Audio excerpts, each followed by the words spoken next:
Tapi biasanya sih dipanggil Dara. Oke. Nah, untuk kalau asal sih kita asalnya sebenarnya dari Sumatera Selatan. Jauh. Tapi kebetulan memang ya kebetulan sekarang tugasnya di Padang Sidimpuan, tepatnya sih di Sumatera Utara. Oh, Ya cukup jauh lah dari Sumatera Selatan ke Sumatera Utara. oke. Oh, Ya, lagi dinas ya? iya betul dinas. Oke. Sebelumnya dengan hadirnya Wikipedia ini sebenarnya sangat kebantu juga sih sama kerjaan sebenarnya. Ya, ya, ya. Karena dengan profesi kita yang sebagai dosen gitu kan, yang mana dituntut buat banyak nulis, banyak Oke. publikasi.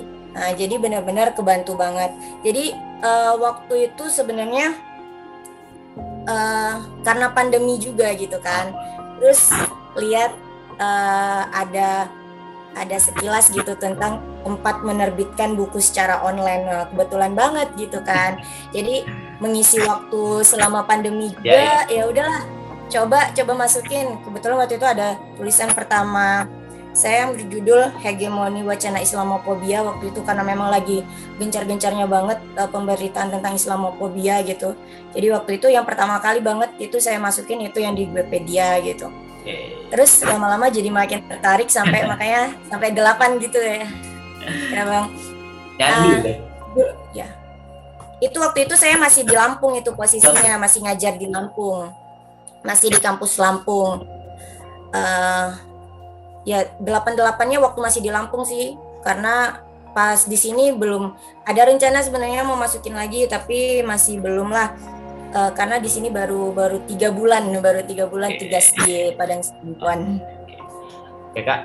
Kesibukan di masa pandemi ini ngapain sih, Kak? Hmm, Selain ngajar? kalau kalau kemarin sih waktu pandemi banget masih di kampus yang lama di Lampung itu ya benar-benar kita memang banyak waktu luang sih. Makanya banyak jadi digunakan untuk nulis gitu karena benar-benar kita work from home jadi kan banyak waktu luang gitu. Oke. Cuman kalau sekarang semenjak pindah ke Padang Sidimpuan ini kita masuk. Jadi cuma mahasiswanya aja yang libur, Oke. tapi kita para tenaga pengajarnya itu tetap masuk. Nah, jadi ya seperti biasa sih, hanya cuman bedanya kita ngajarnya online gitu, ngajar mahasiswanya Daring. online. Iya, daring Oke. gitu. Berarti kakak ini dosen ya? Iya, dosen. Dosen. Nah, cara ngebagi waktu nih antara ngajar sama menulis itu gimana sih, Kak? Cara ngebagi waktunya biar biar balance gitu. Hmm, apa ya? Nulis itu kan kayak sesuatu habit atau Habit. kebiasaan gitu sih sebenarnya Oke. gitu kan.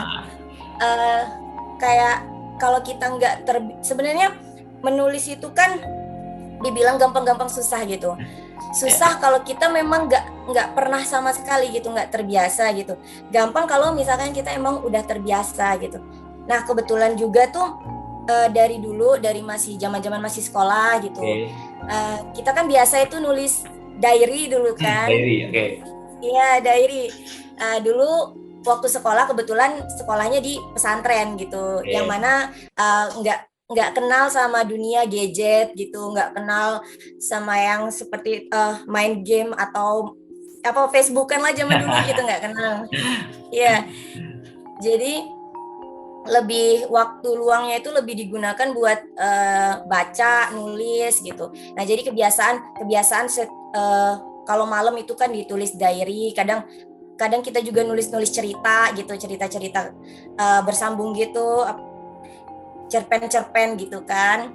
Oke. Nah, itu mungkin dari kebiasaan di situ. Oke. Terus ketika kita terus kuliah juga diiringin sama tugas-tugas, kebanyakan kalau kuliah itu kan tugasnya makalah gitu. Betul, Bentar-bentar betul. kan dosennya kasih Iya, makalah iya, iya. gitu.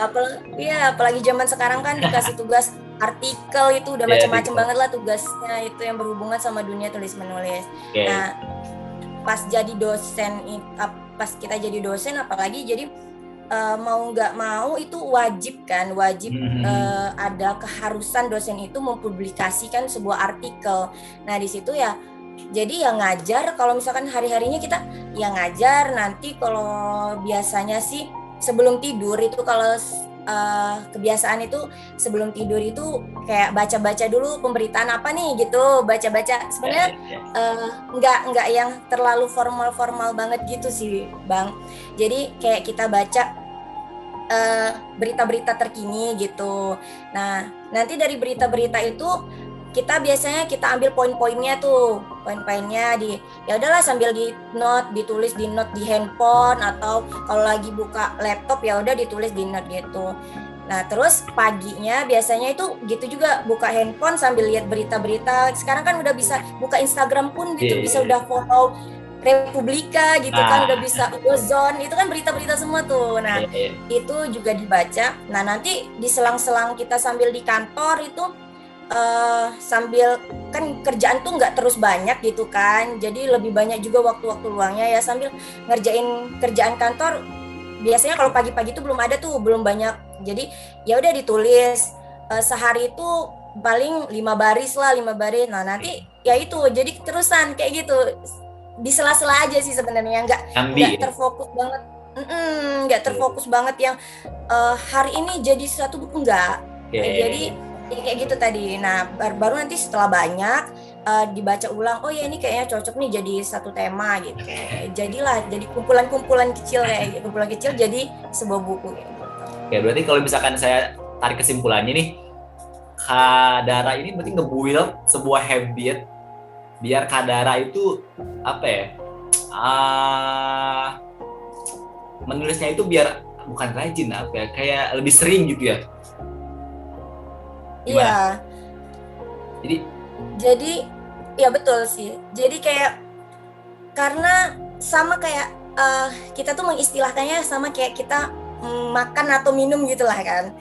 Karena kita udah setiap hari kita makan minum gitu kan, jadi ketika kita kalaupun kita nggak inget-inget makan, yang jelas kalau misalkan udah perut kita kriuk-kriuk, kita makan sendiri gitu kan. Nah ya sama juga kayak aku tuh bikinnya itu kayak seolah-olah seperti itu. Jadi nulis itu ya nggak harus yang kamu patokin gitu, tapi kamu lakuin aja. Ketika kamu buat itu seperti sesuatu yang akan selalu kamu lakukan. Jadi kamu baca, kamu tulis, kamu baca, kamu tulis gitu. Nah makanya nanti setelah terkumpul ya udah dibuat. Dan kan dari dikit-dikit itu kan bisa jadi banyak gitu kan. Berarti kalau misalkan lagi diem nih, misalkan lagi bengong, kalau kepikiran buat tulis langsung tulis tuh Kak? Apa gimana? Kalau misalkan ada ide nih tiba-tiba, ini bagus nih, langsung aja ditulis gitu, apa gimana? Iya, biasanya makanya di handphone itu kan ada kayak note-nya gitu. Biasanya itu saya tulis gitu. Misalkan ada pemberitaan tentang kayak sekarang kan lagi sibuk-sibuknya itu tentang terkait dengan Palestina gitu kan. Mana poin-poinnya itu biasanya poin itu ditulis tuh di note. Atau kalau kita kan biasanya kan pengajar ini kemana-mana itu ada buku sih, ada buku kecil kayak gitulah. Nah kadang bahkan kalau lagi diskus sama teman-teman sesama dosen gitu, atau lagi kadang cuman kayak nongkrong-nongkrong bicara biasa-biasa gitu aja, ya udah itu ada ide-ide gitu kan, ya udah ditulis aja gitu, ditulis. Nanti kalau udah ada waktu senggang kayak pas di kantor ada waktu-waktunya kita lagi nggak ada kerjaan, baru kita narasikan gitu. Berarti kalau misalkan saya lihat nih, Kak Dara ini peka banget ya sama hal sekitar gitu. Apa peka sih nggak cuman kayak, karena kita juga jurusannya juga sosial ya, ilmu sosial kan. Jadi saya jadi S1 S2 saya itu kebetulan hukum Islam, dan pembahasannya yang memang suka sama berkaitan dengan hal-hal sosial gitu. Jadi S1 itu pembahasannya terkait dengan hubungan sosiologi dan psikologi. S2 pun juga tesisnya juga berkaitan dengan kehidupan sosiologi, psikologi dan antropologinya gitu kan. Jadi memang lebih suka sama hal-hal sekitar gitu. Ya, lebih peka berarti ya. Iya. Dari ilmu sosial. Dari ke-8 buku Kakak nih, ada satu buku yang menurut saya menarik banget, yang berjudul berhala-hala agama, hegemoni media, Oh dan iya, pembentukan nalar keislaman. hegemon. Nah, Hmm, itu. iya ya. Dapat Itu. inspirasi dari mana Kak? Dapat idenya gitu. Oh ya. Keren loh. Oh Ini ya. keren banget tuh. Asli. Jadi Gimana Kak? jadi memang gini. Waktu itu kebetulan gini kan. Saya itu mengajar mata kuliah usul fikih ceritanya. Vicky. Mengajar mata kuliah usul fikih. Nah, waktu itu karena sekarang ini kan mahasiswa itu udah kayak mahasiswa itu harus dibuat peka supaya mereka itu lebih peka kepada eh, membiasakan mereka untuk setiap hari menulis. Karena sekarang kan kalau kita lihat itu kan mahasiswa itu udah lebih banyak yang mereka terbuai gitu kan sama dunianya sendiri gitu, apa sama gadgetnya gitu Nah, kan, udah banyaknya. Gitu. Jadi saya lihat pembelajaran di kampus ini rata-rata itu dosen-dosen itu masih banyak yang menerapkan kayak pola pengajaran yang mana mahasiswa itu dikasih tugas makalah habis itu presentasi dan presentasinya itu tanpa mahasiswa itu paham apa yang dia presentasikan gitu. Nah, dari situ saya tuh kayak punya tugas punya inilah gitu. Gimana kalau misalkan saya buat itu mahasiswa itu saya bagi mereka, saya kasih judul-judul. okay. Nah, judul-judul yang nanti itu mereka buat dalam bentuk artikel gitu. Jadi nggak lagi yang mereka berkelompok bikin makalah gitulah. Jadi kasih artikel dengan judul-judul yang dari saya. Nah, waktu itu saya kasih mereka judul-judul yang memang agak kalau kedengarannya itu agak kontroversial lah gitu. Kontroversial banget. Ya salah, yaitu terkait dengan Islamofobia, terkait dengan hegemoni media, kemudian terkait dengan bahkan waktu itu saya kasih terkait dengan yang pembakaran bendera itu, kemudian dengan Ahmadiyah dan sekte-sektenya gitu. Saya kasih mereka supaya mereka itu lebih aware aja gitu sama pemberitaan-pemberitaan yang seperti itu. Nah, waktu ya saya kasih itu. Nah, kebetulan kelas yang saya kasih itu anak-anaknya itu juga excited gitu. Jadi mereka itu karena kan saya bilang gini, kita kalian sekarang kan itu udah dunianya tuh sudah canggih, sudah berbeda. Kalian bisa mendapatkan informasi itu tidak hanya dari koran kayak kami dulu zaman-zaman dulu gitu. Jadi sekarang kalian boleh cari berita itu dari mana aja, dari Instagram boleh, dari YouTube boleh, dari manapun, dari bahkan sosial media kalian saja boleh gitu. Nah, nanti setelah kalian kumpulkan itu semua ide-ide kalian itu cobalah kalian masukkan ke artikel kalian. Nah, karena mereka menerima dengan baik, kemudian excited, saya baca kan, akhirnya saya lihat oh ternyata bagus ini. Nah, dikumpulkan awalnya saya cuman punya kayak udahlah dikumpulkan sebagai tugas saja awalnya gitu, sebagai tugas saja. Nah, ternyata dari beberapa artikel yang mereka kumpulkan itu ada yang menurut saya itu mereka kayak memang mungkin lebih gini ya, lebih membacanya gitu. Nah, disitulah jadi saya ajak, saya panggil, terus saya ajak discuss mereka. Ada 2 kelompok itu, yang pertama tentang hegemoni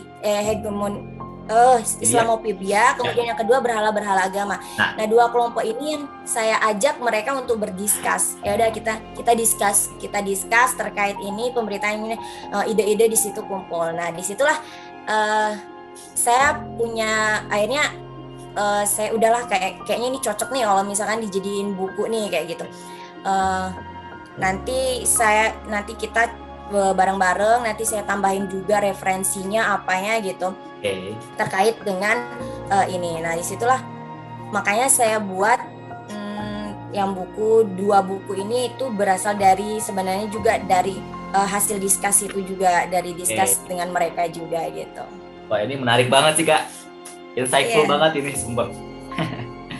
Kalau misalkan dari judul buku yang hegemoni wacana Islamofobia dengan berhala-hala agama ini ada hubungannya nggak sih Kak? Sebenarnya hubungannya itu Gini, jadi kalau Islamophobia Mm-mm. itu kan kita pengen memperkenalkan bahwa kan selama ini kayak misalkan kita tuh kayak seolah-olah itu Islam kan, kalau Islamophobia itu banyak sekali istilahnya, udah sering banget gitu orang bahas terkait dengan Islamophobia gitu. Bahkan kalau kita tanya, kamu pernah dengar nggak apa itu Islamophobia? Iya dengar gitu. Tapi kalau ditanya lagi, kamu tahu nggak apa itu Islamophobia gitu kan? Nah itu mereka akan kesulitan. Oke. Apa sih yang kayak mana? Mereka nggak tahu gitu Islamophobia itu yang seperti apa gitu. Tapi udah nggak asing di telinga mereka gitu. Nah disinilah uh, kita kita coba untuk membaca terkait isu-isu terkait dengan Islamophobia ini. Nah, kita masukkan ke dalam buku. Nah, jadi buku yang Islamophobia ini kita mencoba untuk membangkitkan atau supaya orang-orang tuh tahu apa sih sebenarnya Islamophobia itu dan bagaimana sih sejarah perkembangannya, dan kok bisa Islamophobia ini juga bisa terkenal di Indonesia. Padahal kalau kita lihat isu-isu Islamophobia itu kan berkembangnya justru di luar Iya, kan, iya, iya, iya. di luar. Nah makanya di sini kita jelaskan sejarah apa itu Islamophobia, kemudian kita jelaskan sejarahnya terkait dengan pertama hadirnya Islamophobia itu di negara, dan yang paling terkenal itu kan contohnya adalah di misalkan yang kasus di Washington DC yang di Amerika itu Ya, gitu. ya, ya. Nah sejarahnya di situ. Kemudian terus di negara yang lain, dan bagaimana kita ceritakan sedikit-sedikit terkait dengan pemberitaan-pemberitaan bagaimana sih yang Islamophobia, orang-orang Islam yang berada di luar negeri itu menjalani kehidupannya. Mungkin kalau di Indonesia kita tidak terlalu terasa gitu kan ketika kita sebagai orang Islam karena kita memang mayoritas, tapi bagaimana teman-teman kita, rekan-rekan kita yang berada di luar negeri. Nah, di situ sentilan-sentilan sedikit yang seperti itu kita ceritakan. Nah, di dalam buku ini dalam bentuk chapter yang tidak banyak gitu.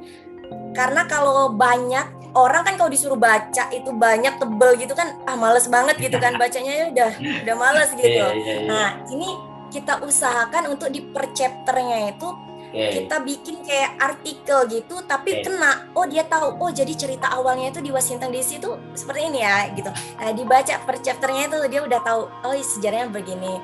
Nah terus kita ambil kemarin itu juga yang paling banyak banget pemberitaan itu yang ada gereja yang pembunuhan seperti PUBG itu ya, ada yang pembunuhan di Bunuh gereja diri. secara berantai itu. Oke.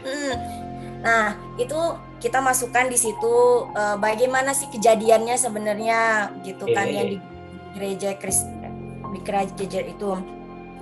Uh, di situ kita ceritakan, kita ambil dari beberapa artikel yang membicarakan terkait isu itu.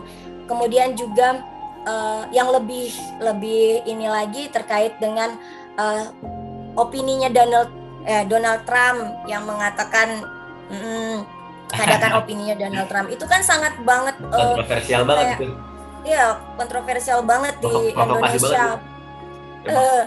Bahkan melihat jiwa-jiwa anak muda itu kan kayak nggak terima banget kenapa orang Islam sampai digituin, orang Islam nggak boleh masuk Amerika lah segalanya gitu. Nah baru di bagian chapter terakhir itu kita coba masukkan sebenarnya di Indonesia ini ada nggak sih Islamophobia gitu? Oke. Apakah separah yang terjadi di luar negeri itu gitu, yang terjadi di Indonesia ini, apakah separah itu juga gitu? Nah di situ kita coba untuk jelaskan bahwa memang kita coba buat open minded, ajak orang-orang itu berpikir bahwa sebenarnya Islamophobia itu juga ya tidak hanya sebenarnya kayak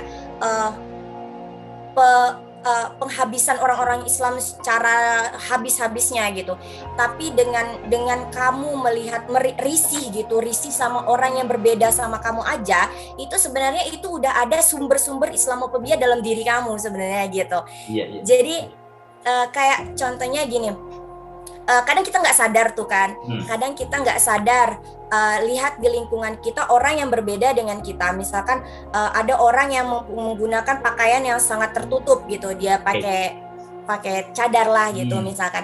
Nah itu hadir tuh ada pemikiran kita, iya orang itu pakaiannya tertutup gitu tapi kelakuannya gini. Nah itu sebenarnya itu sudah menimbulkan kayak sedikit pemikiran menjurus ke sana, karena ketika dia sudah berpikir gitu kemudian dianya juga sama orang, akhirnya dia nggak mau berteman gitu. Nah ini adalah bibit-bibit nah yang seharusnya itu tidak boleh gitu, karena kan kita di dalam Islam juga itu kan memang ikhtilaf atau perbedaan itu kan sudah ada sejak hal yang lumrah. Sudah ada sejak dahulu kala gitu. Adanya beberapa mazhab pun, Imam Syafi'i, Imam Hanafi, Hambali ya, itu kan semuanya juga karena memang berdasarkan perbedaan. Nah, tugas kita adalah bagaimana sih kita meredam perbedaan itu sehingga sehingga bisa menimbulkan kedamaian gitu. Nah, ini jadi dari buku yang hanya cuma beberapa lembar ini, kita itu benar ingin menekankan bagaimana supaya orang pembaca itu bisa tahu sejarahnya, kemudian tahu kasus-kasus yang sangat beredar itu dan bagaimana dia bisa membuka pola pikirnya bahwa kita memang Islamophobia itu memang ada dan tugas kita lah untuk bisa meredam kayak gitu, bisa melakukan suatu hal. Nah itu dari sekilas lah dari hegemoni Islamophobia itu. Ilmu banget sih Kak ini, banyak banget poin-poinnya. Tapi kalau misalkan saya rangkum nih, berarti buku ini tuh mencakup tentang apa sih Islamophobia itu, terus kayak misalkan asal usulnya, terus kayak misalkan contoh-contohnya gitu kan. Nah, yang pengen saya tanyakan itu kenapa Kak Dara ini mengangkat tema Islamophobia? Iya, jadi Islamophobia ini kan sebenarnya isu lama banget dari zaman dulu banget lah. Dari saya masih sekolah pun itu udah menjadi isu yang sering dibicarakan sekali gitu. Nah, dan semakin tahun itu isu ini selalu kayak dia redam, kemudian nanti timbul lagi ya. Contohnya kayak kasus besar yang di Amerika itu kan sudah agak redam, tiba-tiba ada kasus lagi yang di gereja itu kan. Gereja di Christchurch itu kan, itu banyak akhirnya ini lagi, kemudian tiba-tiba sudah agak tidak ada isu lagi, kemudian ada yang kasusnya Donald Trump mengatakan penolakan terhadap orang-orang Islam. Nah itu terus seperti itu. Akhirnya inilah yang membuat kadang sepertinya ini bahkan nanti pun sampai pada tahun-tahun berikutnya juga ini tidak akan berhenti gitu isu ini gitu. Nah, untuk supaya orang-orang tidak hanya ikut-ikutan. Jadi kalau kita lihat kan orang zaman sekarang itu kalau komentar itu kan sering banget tuh kita temukan komentar yang mereka tanpa mereka tahu apa sih sebenarnya mereka komentar, tapi mereka komentar aja gitu. Asal komen. Ikut-ikutan. Iya, temennya udahlah dapat broadcast yang seperti ini, dia tuliskan kembali tanpa dia tahu gitu sebenarnya apa. Nah, ini di sini kayak kayaknya kita harus nih kasih edukasi lah ke orang-orang, seenggaknya orang-orang itu bisa tahu gitu sedikit aja sih apa terkait dengan bagaimana sih sejarah awalnya gitu. Meskipun dia nggak terlalu paham banget gitu, tapi setidaknya dia sudah tahu perjalanan Islamophobia itu seperti apa sebenarnya. Jadi nanti kalau ada lagi isu lagi yang besar lagi gitu nanti terjadi pada tahun berikutnya, sebenarnya inilah dalang yang bisa menjadikan Islamophobia ini semakin besar itu ternyata ini dari sejarahnya gitu. Belum lagi gini, akhir-akhir kemarin sebelum pandemi itu Bang, jadi memang banyak banget itu kayak lomba-lomba artikel gitu dari, terutama itu kemarin kalau tidak salah itu dari Kemenak juga ada lomba artikel penulisan yang diangkat itu adalah salah satunya isu Islamophobia gitu dari sana. Jadi nah di situ kan dilihat juga ternyata memang isu ini menjadi sesuatu yang menarik, memang terus menarik untuk dibahas lebih lanjut sebenarnya gitu. Berarti gini ya Kak, tujuan Kakak membuat buku ini itu pengen mengedukasi ke masyarakat, kayak misalkan ini loh Islamophobia, ini loh kejahatan-kejahatannya, gitu kan? Iya, Nah, betul. kalau menurut perspektif Kakak nih, perbedaan Islamophobia di luar negeri sama di lokal di Indonesia itu gimana sih Kak? Ya, itu tadi. Kalau misalkan di luar negeri itu kan mereka itu yang kita lihat itu adalah karena memang perbedaannya sama kita yang di Indonesia ini kan kita mayoritas adalah agama Islam gitu.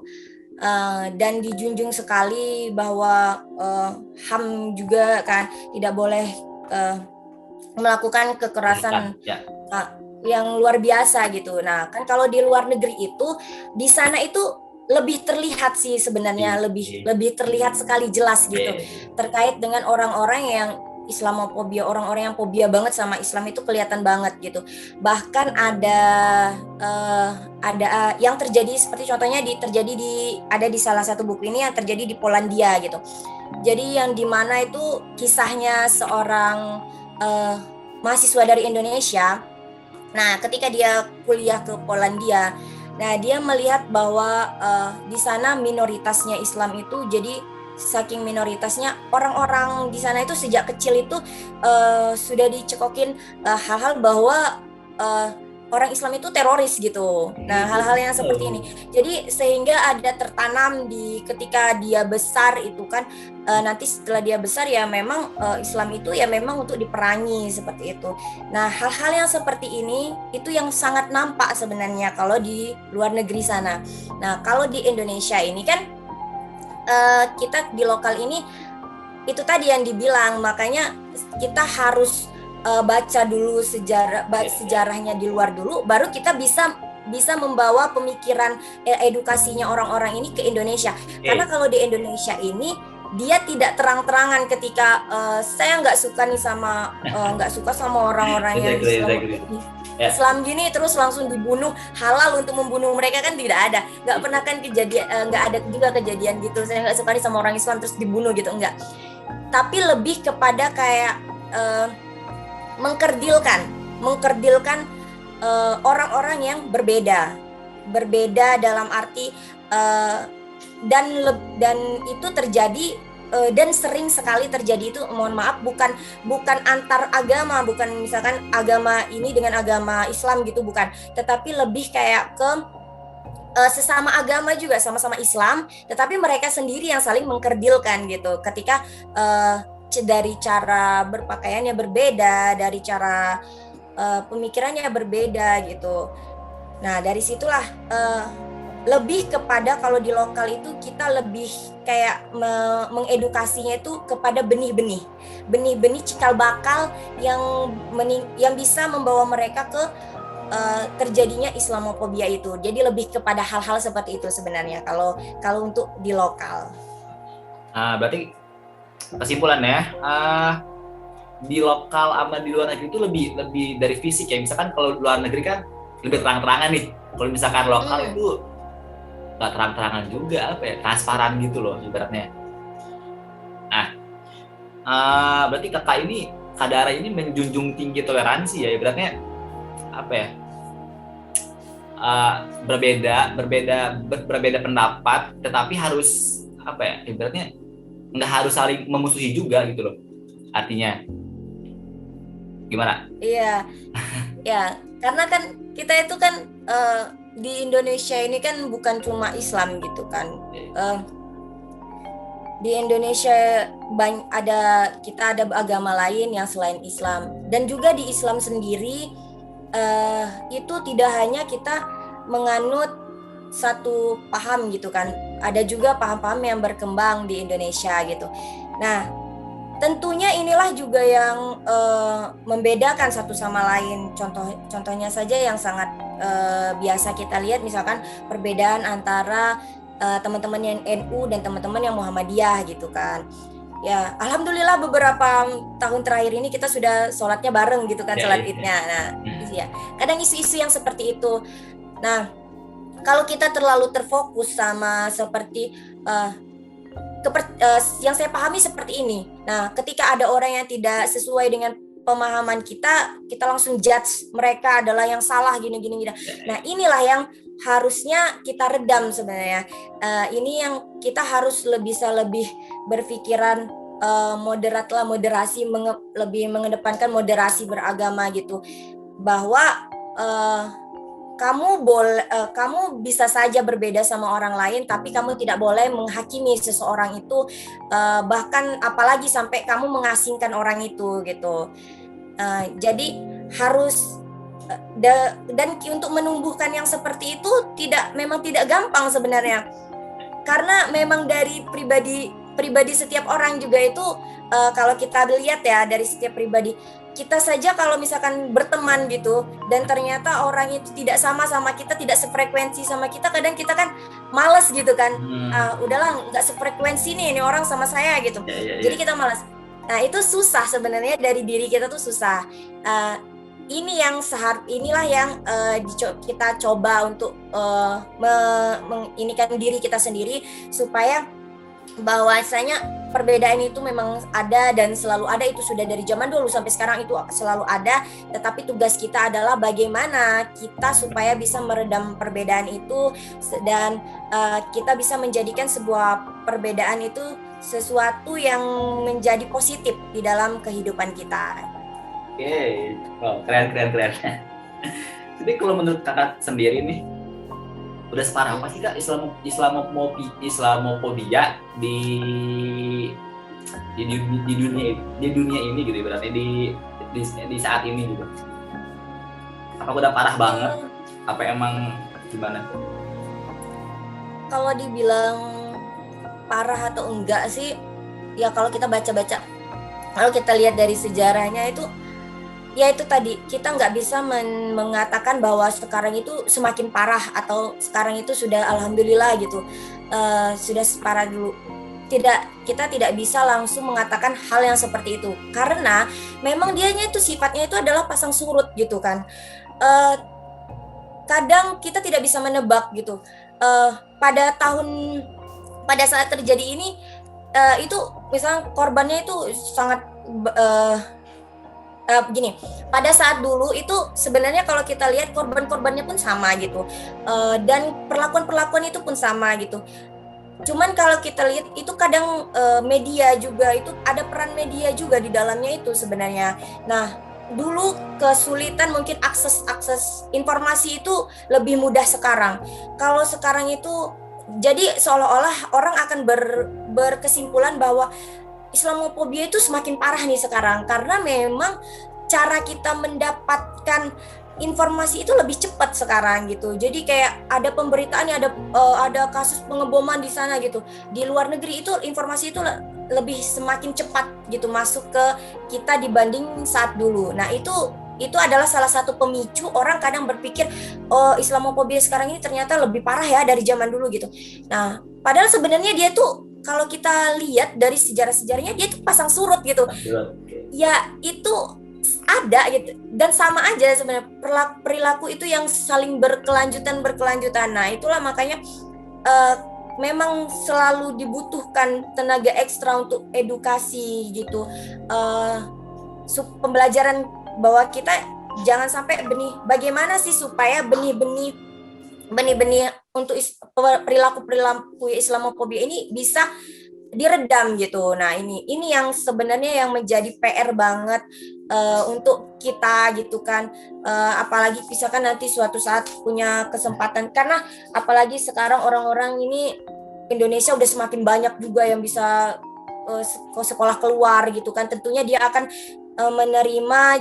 menerima langsung, tidak hanya membaca gitu, tapi melihat secara langsung bagaimana kehidupan di sana gitu. Seperti itu sebenarnya, ya itu pasang surut sih, nggak bisa kita menjudge apakah sekarang lebih ekstrim atau malah meredam, itu tidak bisa kita ini kan simpulkan sebenarnya gitu. Ya, berarti emang bahaya kalau misalkan kita nih dapetin informasi yang benar-benar nggak valid gitu.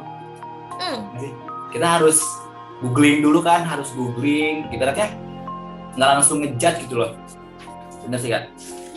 Iya betul. Itu dia bahaya banget sih sebenarnya, makanya hoax gini.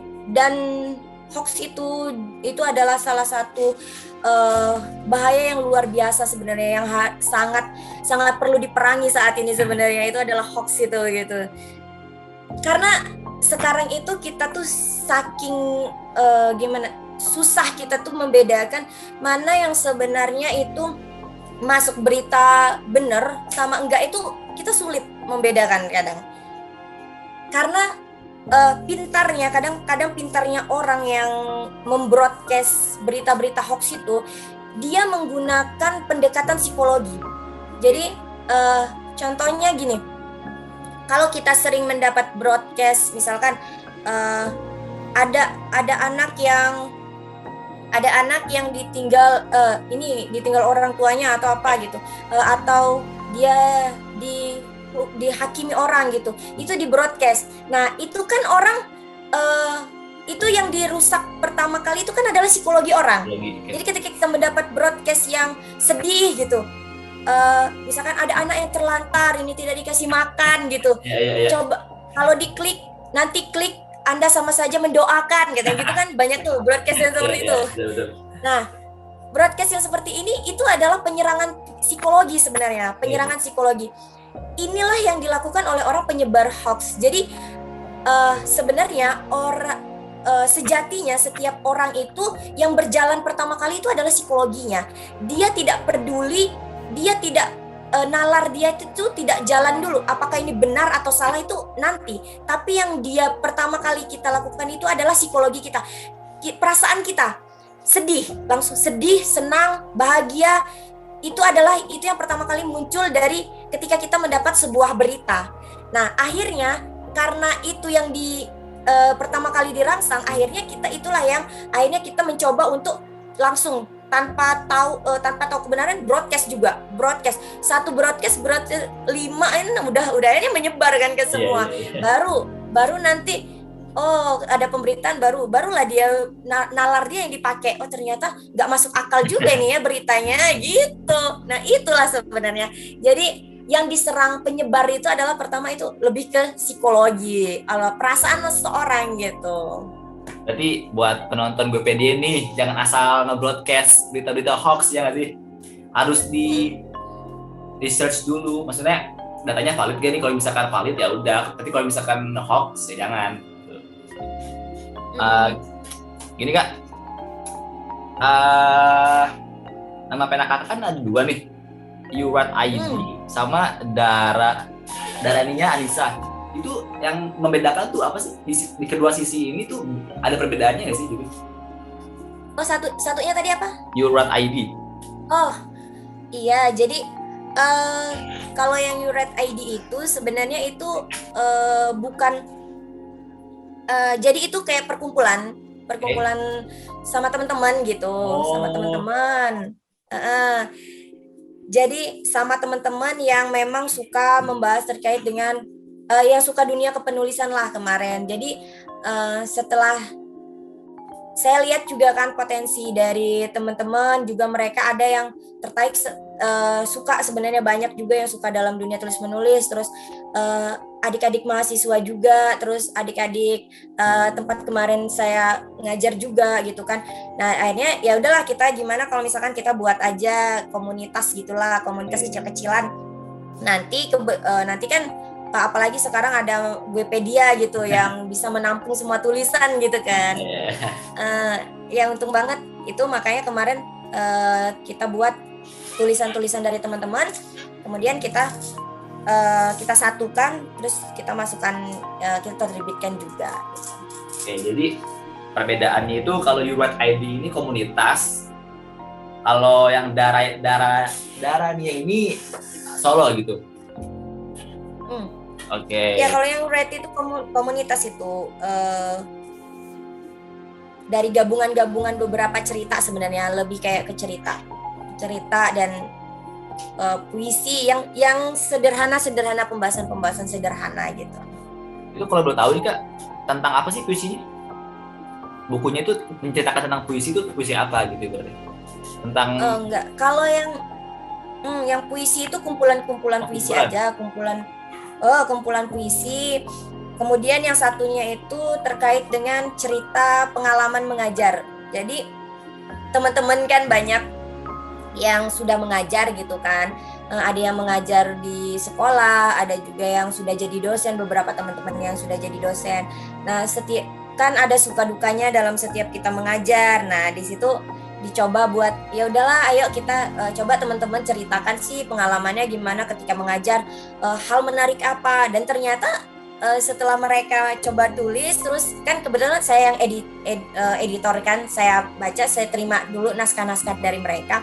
Saya lihat ya memang menarik-menarik juga gitu, ada yang pengalaman mereka bagaimana perjuangannya bisa sampai mengajar, bahkan ada yang salah satunya itu teman kita juga yang dia mengalami kecelakaan tetapi dia tetap harus berjalan berapa kilometer untuk tetap mengajar gitu. Nah, itu diceritakan. Ya udah, akhirnya kita gabungkan jadi satu pengalaman mengajar, kita jadikan sebuah buku gitu supaya teman-teman yang lainnya juga dalam dunia mengajar itu ya itulah suka duka mengajar gitu kan. Misalkan kayak kita dapat gaji kecil ya itu hal biasa gitu. Karena kan apalagi kayak kita gimana sih udah kuliah gitu kan, udah kuliah tinggi tapi ketika kita mengajar seperti tidak dihargai gitu. Ya lagi-lagi kita kembalikan bahwa tugas kita mengajar itu kan adalah niat kita adalah mengajak orang untuk punya pengetahuan yang sama sama kita gitu. Jadi memang uang itu tidak bisa kita pisahkan dari kehidupan kita. Semua orang membutuhkan uang. Tetapi saat kita belajar mencoba untuk ikhlas gitu, tentu saja kita akan ada banyak rezeki Tuhan yang diberikan dari berbagai cara gitu. Yang penting adalah tugas utama kita adalah mengajak orang untuk bisa memiliki pengetahuan yang sama seperti kita gitu. Oh, keren. Kalau boleh tahu Kak, awalnya kenal Guepedia itu dari mana ya? Dari platform mana gitu? Dari apa ya kemarin? Oh, dari Instagram sebenarnya, Instagram kayaknya. Instagram. Waktu itu mau cari-cari informasi terkait dengan penerbit gitu juga. Terus tahu-tahu ada iklannya yang terbit gratis katanya kayak gitu. Terbit gratis waktu itu kan kebetulan banget nih gitu. Cobalah masukin, oh ya ada tulisan memang yang udah ready waktu itu, ya Islamophobia itu yang memang sebenarnya itu niatnya udah mau dimasukin ke penerbit juga sebenarnya waktu itu, tapi karena ada Guepedia gratis kata wah udahlah ini aja, masukin di sini aja dulu kayak gitu. Jadi nggak taunya terus kan banyak juga gitu. Kenapa harus yang bayar kalau ada yang gratis gitu beratnya? Itu dia betul. Oke, kalau misalkan dari prosesnya Kak, proses apa ya, penerbitannya gitu, susah nggak sih di Guepedia atau malah gimana ya, di Guepedia ini sukanya kan semuanya itu kan udah terbackup sama webnya juga gitu kan. Jadi bisa kita pantau gitu kan, ini naskah saya sebenarnya udah sampai mana nih gitu kan, apakah diterima atau enggak, kemudian diterbitkannya kapan gitu. Dan juga menurut saya juga kelebihan Guepedia itu adalah dia memang benar-benar seperti kayak yang saya baca-baca itu kan, visi misinya itu benar-benar pengen membantu orang-orang untuk bisa menerbitkan bukunya gitu. Nah, jadi saya rasa semua yang penting itu ada tulisan kita, kemudian tidak mengandung sara dan tidak plagiat gitu kan, diterima gitu sama Guepedia. Nah, disinilah menurut saya ini sangat berpotensi sekali, karena kebanyakan dari kita gini, kebanyakan dari orang-orang tuh sebenarnya dia punya tulisan gitu kan, tetapi kendalanya adalah mau ditaruh ke penerbit itu kadang aduh udah kepikiran nih, aduh revisi berapa kali nih saya bakalan gitu kan. Terus belum revisinya keterima enggak ya gitu. Nah itu yang kadang hantu-hantu yang seperti itu yang membuat orang-orang akhirnya berpikir ulang untuk menerbitkan bukunya. Belum lagi kan kalau kita membuat buku itu kan tidak yang gampang dalam sehari jadi, pasti membutuhkan waktu lama kan gitu. Jadi apalagi kalau kita buat yang masih belajar, misalkan teman-teman yang baru pertama nulis juga itu kan akan kesulitan sekali. Nah, mental orang itu juga beda-beda. Ada orang yang ketika dia ditolak itu semakin semangat gitu kan. Saya tertolak nih, semakin semangat. Tapi banyak juga mental orang tuh ketika dia langsung baru pertama dia tertolak langsung ngedown, udahlah saya nggak mau lagi nih nulis gitu, udah bosen gitu kan. Nah, adanya Gwepedia ini dia mengajarkan bahwa menulis itu ya kamu lakukanlah ketika kamu sudah punya kemauan untuk menulis dan bahkan itu sudah bisa menjadi sebuah buku, itu adalah sesuatu yang sangat harus diapresiasi sebenarnya. Itu adalah sebuah apresiasi buat kamu bahwa kamu sudah berhasil sampai kamu bisa jadi satu buku. Itu adalah keberhasilan yang luar biasa sebenarnya. Terlepas dari itu bagus enggaknya, sesuai atau enggaknya, itu adalah suatu yang bagus, itu ada pencapaian yang sangat tinggi buat kamu karena udah bisa sampai jadi satu buku gitu. Nah, di Gwepedia kamu tidak akan mengalami yang namanya banyak penolakan ataupun mengalami banyak hal-hal yang bisa dibilang menyakitkan, revisi atau sebagainya di situ. Nah, karena Gwepedia selalu menerima yang penting itu berbentuk buku dan tidak mengandung sara, tidak mengandung pornografi dan sebagainya gitu kan. Jadi sangat membantu sih buat saya sampaikan ke teman adik-adik mahasiswa juga gitu. Kalian kalau punya keinginan gitu, kalian punya kumpulan puisi, daripada misalkan kalian pendem aja itu puisi-puisi kalian gitu, tulis di diary kan, cobalah kalian satu-satukan, jadikan lembar-lembaran yang bagus.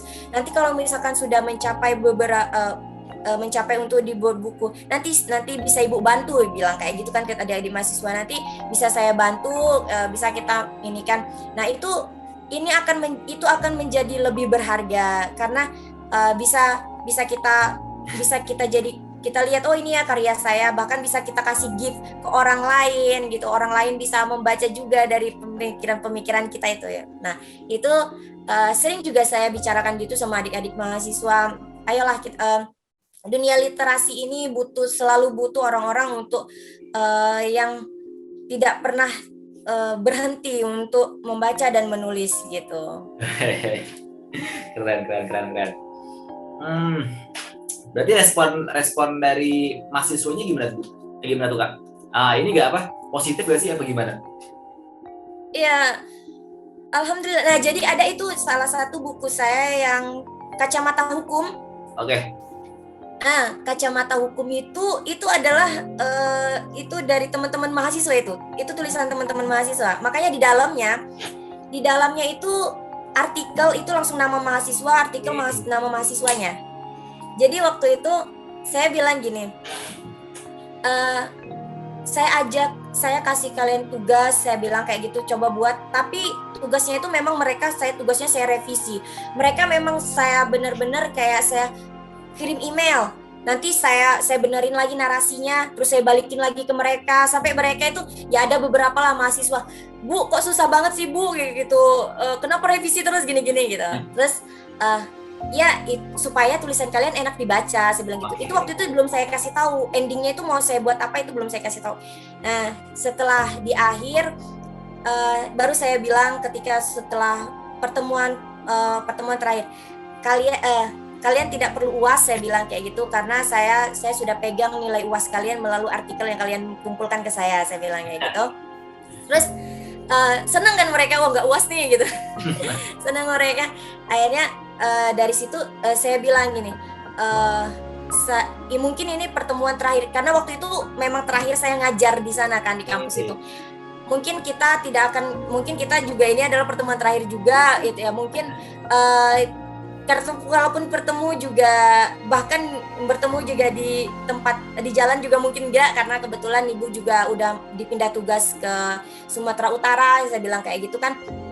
Jadi tidak ada yang bisa kita jadikan sebuah kenang-kenangan kalau ini. Jadi yang bisa diingat-ingat, makanya Ibu kemarin gimana mengajak kalian untuk membuat banyak revisi. Ibu minta maaf, saya bilang kayak gitu.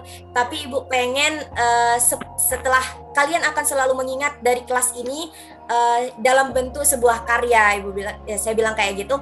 Nah, jadi karya itulah saya satukan tulisan mereka.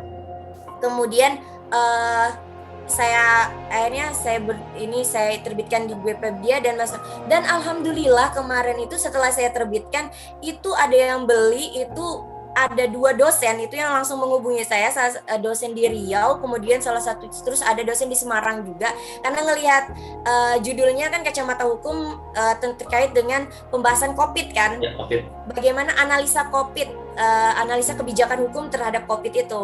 Jadi itu sampai ditelepon terus ditanya, ini bukunya gini-gini, boleh gimana cara ininya, terus beli kan gitu. Nah jadi saya jadi kayak ada kebanggaan tersendiri, luar biasa gitu. Jadi itulah ketika mungkin hal kecil tapi yang kita bisa kasih manfaat ke orang lain juga. Sering saya bilang ke teman-teman juga, kadang hal kecil yang kita tidak sadari mungkin kita lakukan gitu, mungkin buat kita itu hal biasa tapi ternyata juga itu bisa dibutuhkan untuk orang lain gitu ya. Contohnya kalian menulis gitu, mungkin kalian menulis, misalkan kalian punya blog gitu, kalian tulis ya udah sederhana aja yang kalian tulis gitu, hal-hal sederhana gitu, mungkin buat kalian ya tulisan sampah atau apalah gitu, tapi ternyata ada orang juga yang ketika membaca itu, wah ini penting nih buat literasi saya gitu, atau ini sesuai banget nih sama diri saya gitu.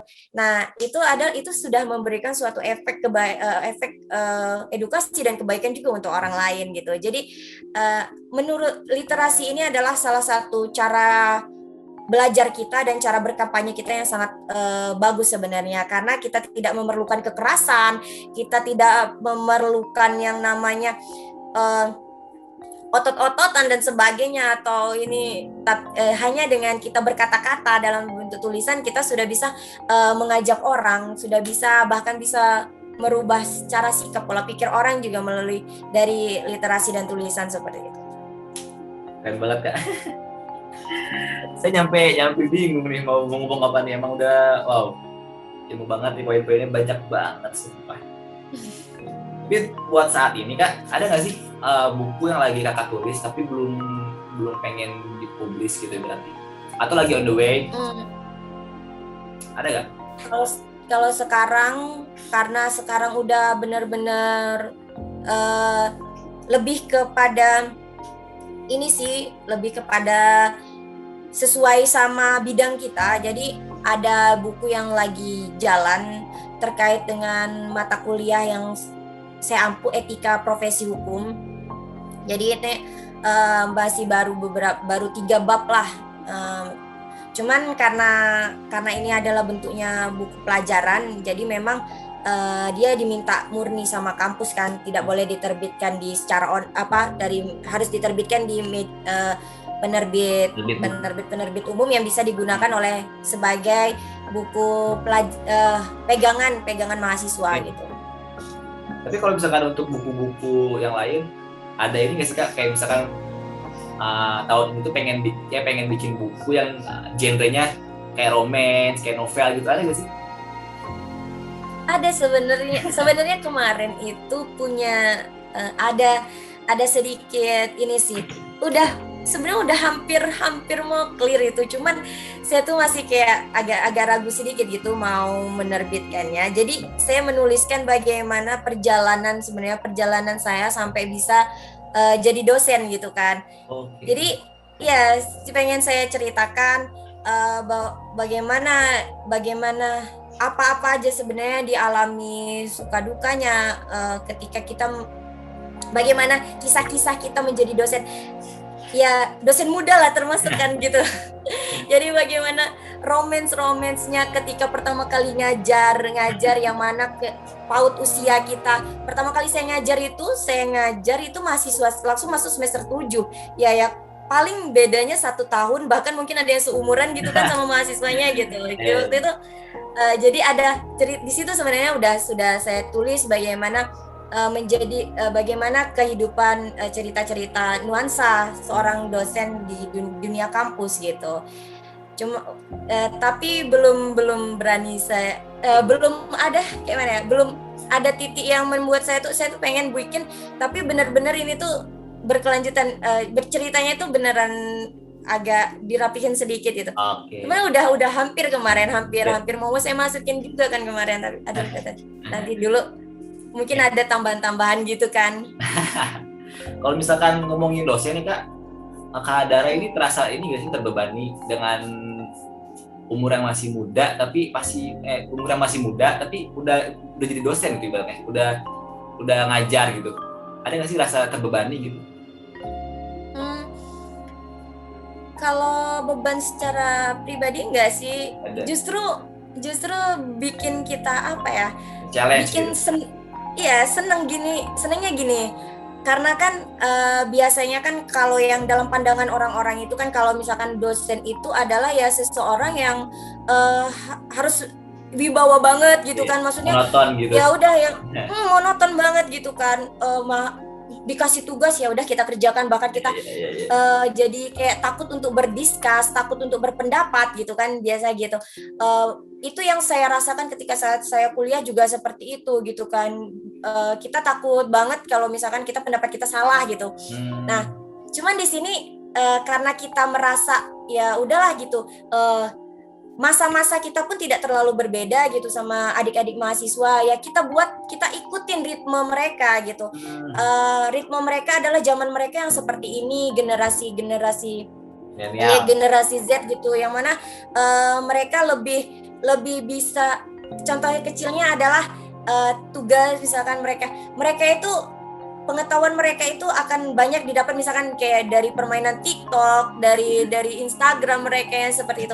Oke, kita bawa edukasinya seperti itu.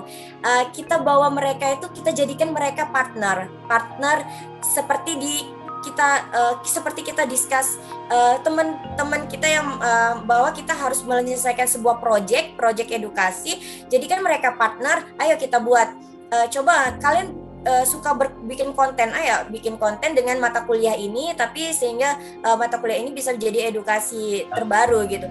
Nah dari situ jadi senang, jadi kita tadinya nggak tahu, kadang ada aplikasi baru gitu, bahkan kita tanya, oh ini bagaimana penggunaannya, bagaimana kalau kita jadikan gini, kalau ibu kasih judul kayak gini kalian bisa nggak dengan aplikasi ini. Nah itu malah mereka jadi lebih bagus malah sebenarnya. Jadi kadang kita sebagai dosen juga tuh kadang luar biasa. Jadi tentang pengetahuan melek teknologi mereka kan jauh lebih luar biasa gitu dibanding kita, karena mereka memang udah terbiasa dari mungkin dengan pegangannya setiap hari gitu.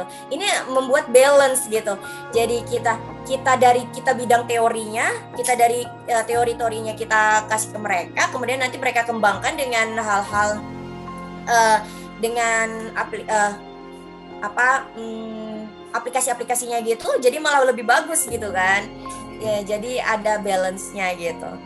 Nanti kalau saya ambil nih benang merahnya, Kak Dara ini tidak merasa terbebani, malah terasa bikin enjoy gitu ya, kayak misalkan relax aja gitu, mengalir ibaratnya. Sebelum saya tutup nih Kak, udah sejam lebih kita ngobrol-ngobrol. Ada ini nggak sih Kak, tips and trick buat para penulis di seluruh Indonesia, khususnya buat Gopedia nih, biar tetap semangat gitu menulisnya gimana? Ya itu tadi, jadikan menulis itu, jangan pernah jadikan menulis itu sebuah beban gitu, tapi lakukanlah itu secara terus-menerus sampai itu menjadi sebuah habit kamu, menjadi sebuah kebiasaan kamu, bahkan itu menjadi sesuatu yang sudah melekat pada diri kamu. Jadi ketika kamu menulis itu seperti ya kamu melakukan banyak kegiatan yang lain aja gitu. Tidak ada orang yang memaksa kamu, tidak ada yang membuat kamu terpaksa, tetapi sehingga kamu melakukannya juga dengan senang, karena ketika kita senang, kita enjoy, ide-ide itu juga akan membersamai dengan diri kita. Jadi itu energi itu adalah diri kita yang menciptakan. Jadi mau kita menjadi sosok yang positif atau menjadi sosok yang negatif, itu adalah diri kita sendiri yang bisa mengendalikannya. Termasuk ketika kita ingin mempunyai niat untuk mengembangkan literasi, ya itu juga berasal dari diri kita. Jadi jangan pernah takut untuk melakukan sesuatu. Jadi ada sekecil apapun ide kamu gitu, ketika kamu tulis, kamu narasikan, maka itu akan ada aja orang yang menganggap itu sebagai sesuatu yang bermanfaat untuk diri dia, meskipun tanpa kita sadari. Jadi jangan pernah takut, tulis saja, bahkan di blog atau di apa, bahkan di caption aja, biasakanlah untuk tulislah, coba buat menulis caption yang bisa mengedukasi orang. Nah itu juga nantinya akan semakin banyak dibaca orang, kan juga akan memberikan efek manfaat untuk orang lain. Gitu aja. Berarti gini ya Kak, nah, jangan takut untuk melakukan do something gitu loh. Ya betul. Wah, banyak banget sih kayak ini ilmunya. Dari yang awal yang mulai Islamophobia sampai tadi tuh yang dosen, itu banyak banget poin-poin penting banget ini. Sebelumnya saya mau bilang terima kasih nih Kak, sudah berkenan untuk mengisi acara ketemu penulis bersama saya nih. Mungkin next time kita bisa ngobrol-ngobrol banyak lagi tentang dunia kepenulisan. Kakak, segitu aja dari saya. Mohon maaf kalau ada kurangnya. Assalamualaikum warahmatullahi wabarakatuh. Waalaikumsalam warahmatullahi wabarakatuh.